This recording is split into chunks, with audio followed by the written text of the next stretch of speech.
Well, good morning. Or start over. Hey, well, this morning we just talked about motives. And the Bible has a lot to say about motives, and it goes all the way back through Proverbs. Solomon was talking about how, all of our own ways seem great to us, but really it's God who weighs the motives and looks at it. So we looked at what's some bad motives.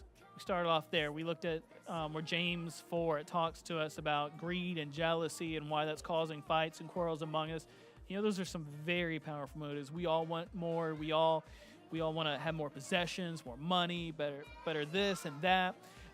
We get jealous of other people too, and those are powerful motives that make us do things that we wouldn't other do. We looked at a history example about how in the industrial age in America, how some steel working factories were so bad that 1 out of 10 workers died because the leaders of the companies were so motivated by greed. Greed's not a great motivator. And there's so many other motivators too, like wanting approval from others. Very, very powerful. We buy cars, we buy purses, we buy all type of stuff because we want people to think good of us. Sometimes we even compromise our own convictions because we want the approval of others. Again, not a thing. That's not what God has for us. But rather, Paul talks to us in 1 Corinthians about how we need to be motivated by love.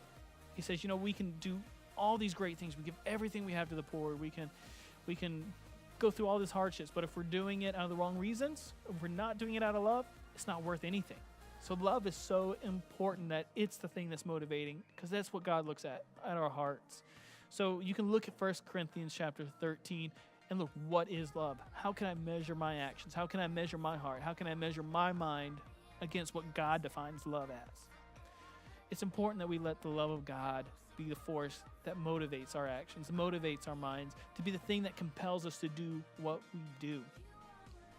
And we can look at so many examples about how great people have been motivated by love to do great things. We can look, though, ultimately at how God sent Jesus to forgive us of our sins, and such a selfless act of love. So what I want to encourage you guys to do is talk about what is love. What are your motivations? What are the things that's causing you to act? And how can you draw close to God? How can you ask Him to examine your heart, to examine your mind? And what's the proper response to that? So again, let's just sum this up. Everything that we do has a motive. Every thought that we think has a motive. But that motive needs to be love.